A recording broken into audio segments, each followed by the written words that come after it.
Hello, everybody, and welcome to my reading of The Blue Pendant.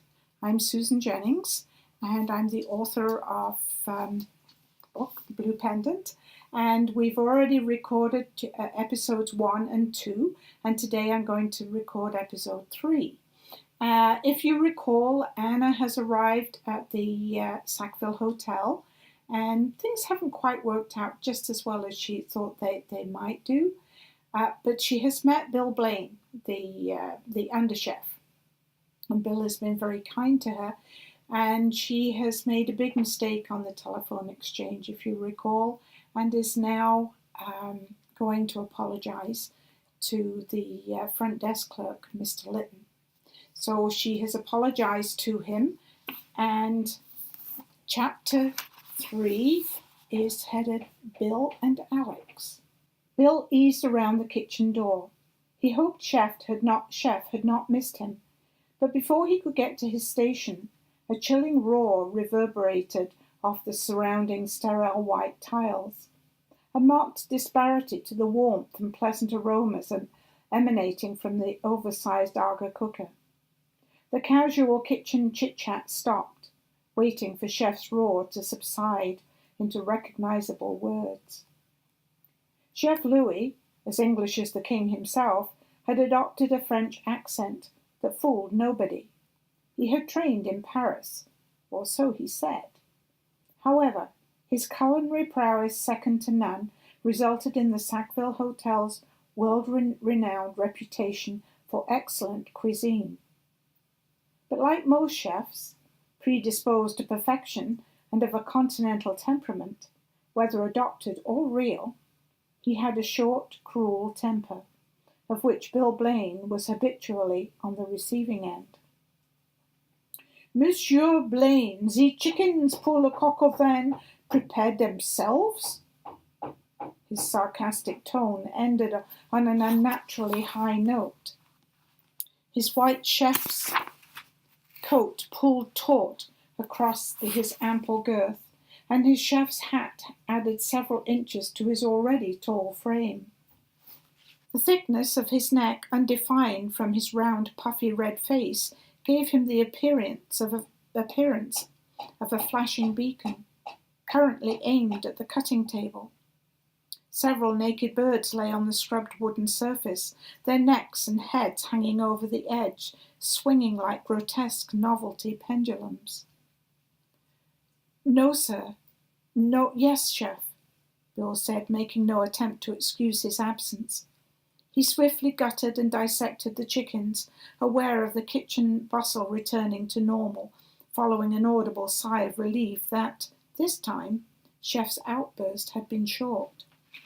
Chef was a hard master, but Bill rarely complained.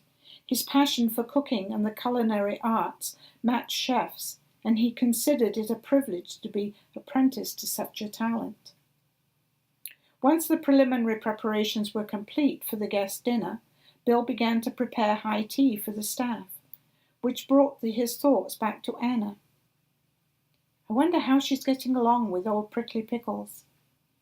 He liked Anna, and smiled as he relived the feel of her warm body and heard her indignation when he called her Papa's little girl. He almost laughed aloud, recalling the episode with rough old Harry and Lady Thornton.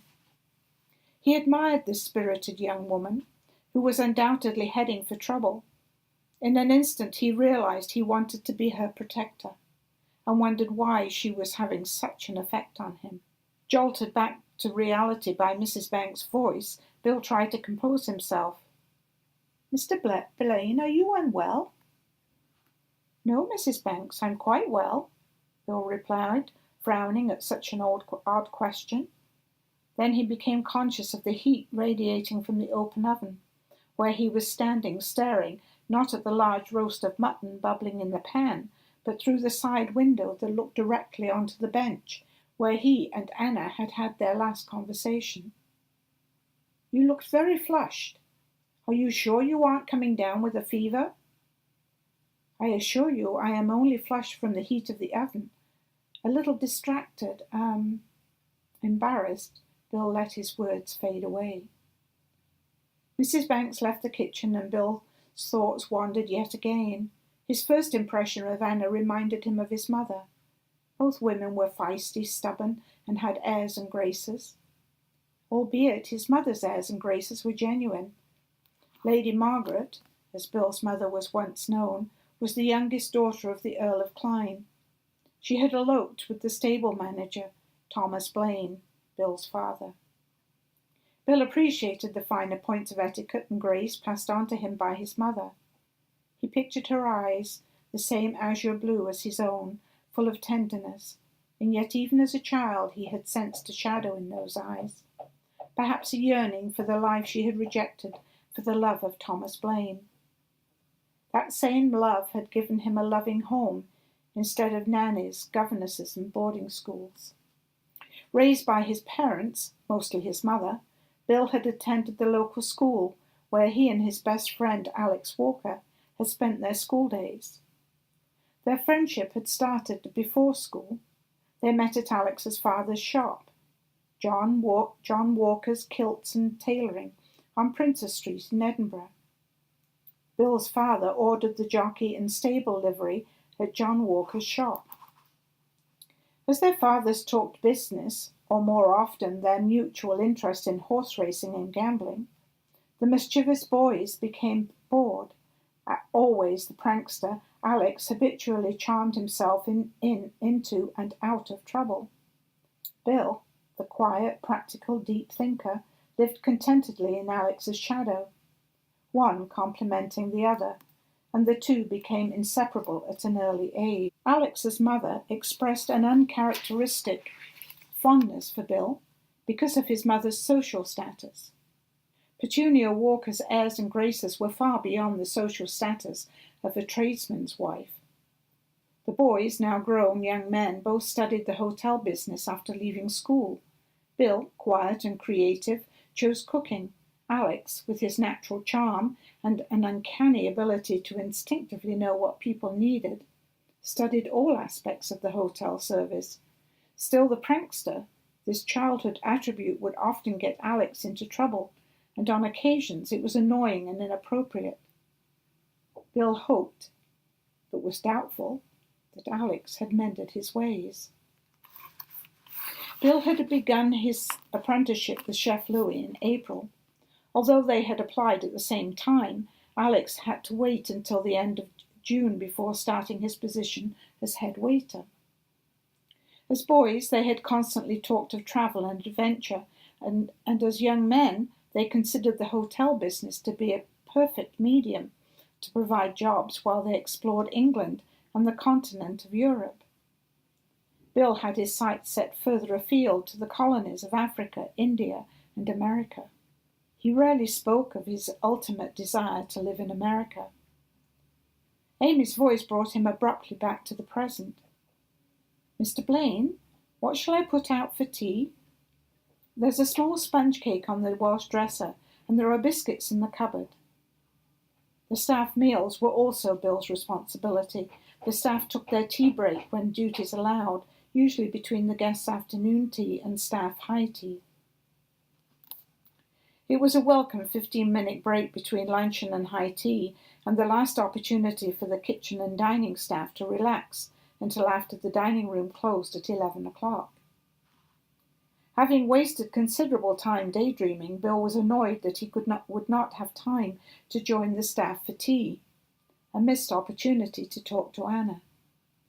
He peered into the staff dining room but could not see her.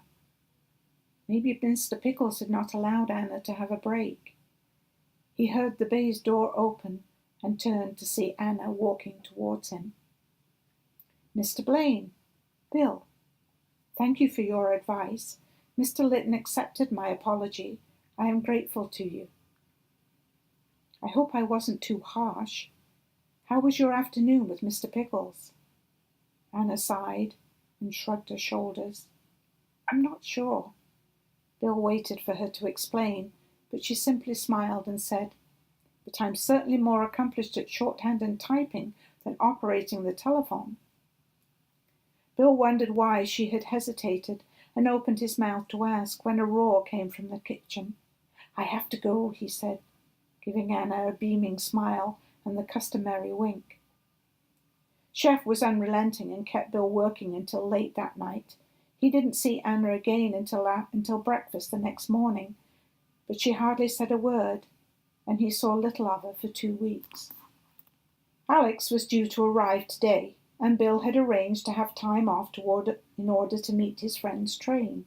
Chef hated anyone having time off, and had worked Bill to the very last minute. What should have been a leisurely 20-minute walk to the train station became a fast sprint in the unusual hot, humid afternoon sun. Sweating profusely, Bill collapsed onto an ornate wrought iron bench just outside the waiting room on platform 4. The vibrating platform heightened Bill's anticipation to meet his best friend. The rhythmic clanging of the engine as it snaked round the bend reminded him of Alex's constant prattle and mischievous ways. Bill stared into the carriages, trying to see his friend's face. But the faces were a blur until the train finally pulled to a stop. Immediately doors opened, porters shouted, and the hissing locomotive gave one last blast of steam, obscuring Bill's view of the alighting passengers. He moved down the platform, standing on tiptoe. Alex's height and shock of red curly hair made him easily recognizable from a distance. There he was, stepping out of the carriage, 200 yards away, looking as dapper as always in a dark suit that his father would have tailored for him for his new venture at Bexhill-on-Sea. A modern broad-rimmed hat that he held just above his head seemed to hover as he bowed to offer a lady assistance with her luggage. Bill smiled at the typical Alex gesture. He absent-mindedly brushed his hands over his own, not-so-crisp trousers, conscious of his damp shirt sticking to his back. "He hasn't changed a bit," Bill said quietly to himself, and began waving frantically. "Alex! Alex!" Alex looked up and waved. Bidding the lady goodbye and picking up his own bag, he headed towards Bill. The men embraced, slapping each other on the back, shaking hands, and both talking at the same time. Bill eagerly reported the goings-on at the Sackville, with considerable emphasis on a beautiful girl named Anna. Alex chatted on about news from family and friends in Edinburgh. The animated pair walked out of the Bexhill Central Station towards the promenade, quite oblivious to the darkening sky. Thick black clouds crept over the horizon and wiped out the sunshine as large drops of rain began to bounce off their shoulders. Glancing upwards, Bill said, "Looks bad. Follow me. There's a public house just round the corner." Bill's words were drowned in an enormous clap of thunder, and none too soon they pushed the door open of the fisherman's nook as the rain came down in buckets. Alex shivered. The light from the open door threw shadows over his tight, anxious face. Bill frowned. "Storms still bother you?" "Och, not much. Just give me a jolt now and again. Not to worry. I'm pretty much over it. Still think of the wee lass once in a while."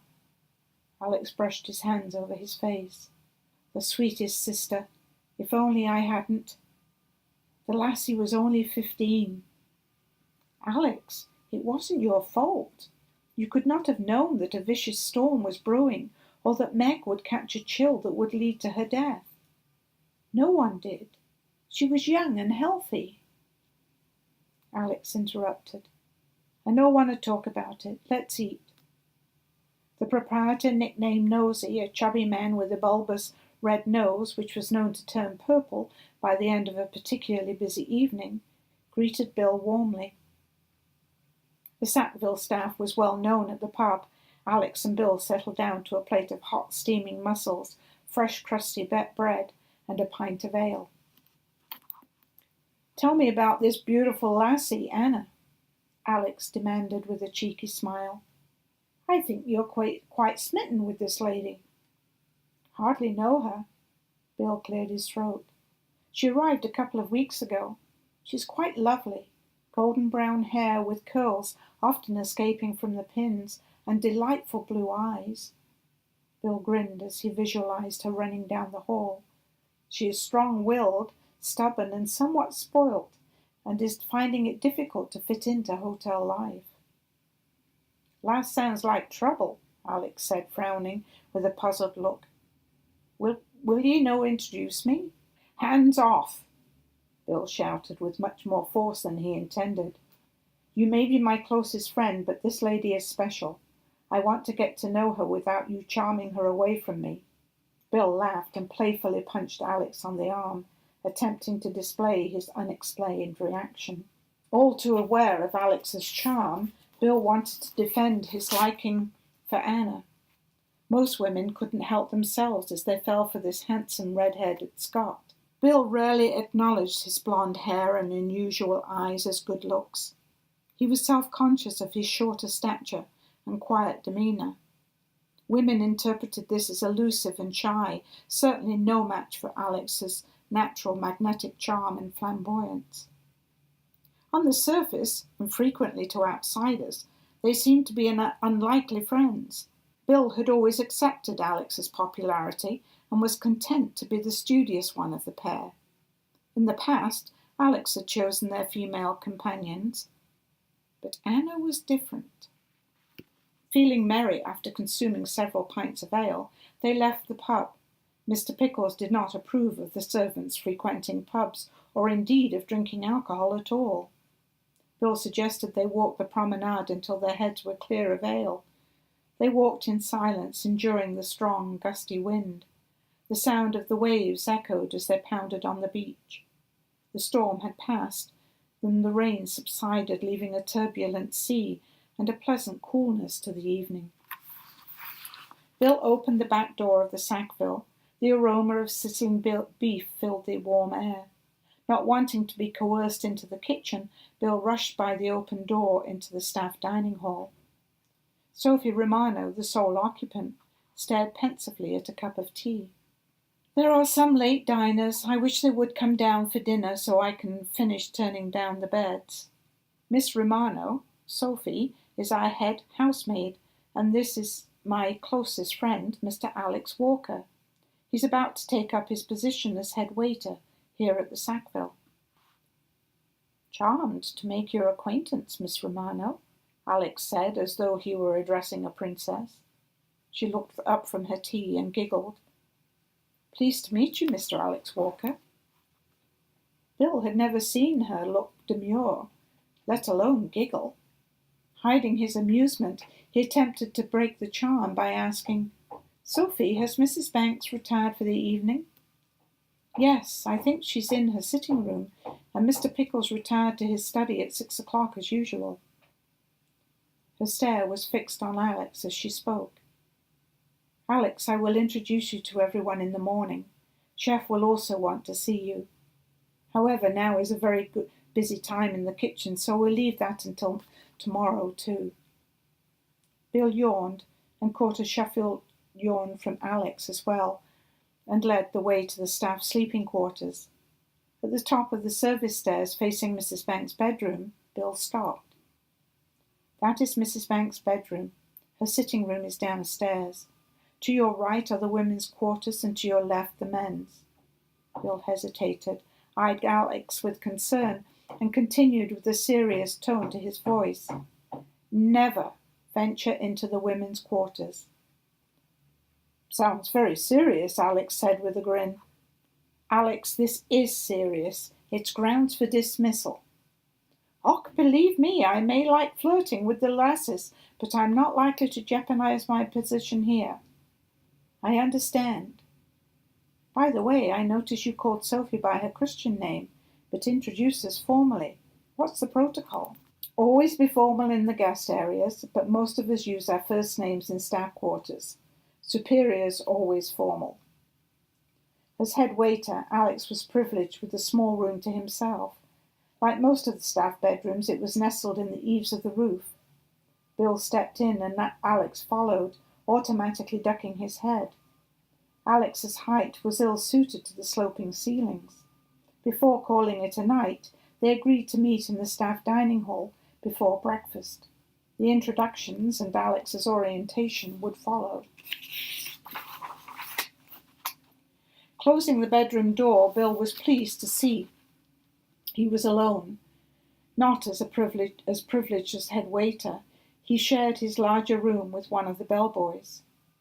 Bill gave a long, pleasant sigh. It felt good to see his friend again. He was pleased to have news of home. He wasn't exactly homesick, but he worried about his mother and whether or not his father was gambling. He felt sad, wondering if he would ever see his grandfather again. He missed the old man's stories of the Boer War. He had taught Bill many military maneuvers with his toy soldiers, little lead replicas of battalions and cavalries fighting battles in faraway places. Places Bill had resolved he would visit one day. It was rare that Bill won a battle or even outmaneuvered his grandfather with military strategy. But toy soldiers had taught him patience and concentration, which served him well when playing chess, where he frequently beat the old man. He wished Alex played chess, but Alex couldn't sit still long enough to concentrate. Bill lay on his bed thinking of Anna. He had only seen her briefly, and there'd been no opportunity to talk. He wondered how she was getting on with the secretarial work and, of course, Mr. Pickles. Bill, an early riser, started at 5 o'clock, giving him time to prepare the staff breakfast before his day began. He heard Sophie, also an early riser, speaking with Amy in the corridor. It was Amy's job to rouse the staff at 5 every morning. A large tray of steaming porridge rested on Bill's shoulders as he entered the staff dining hall.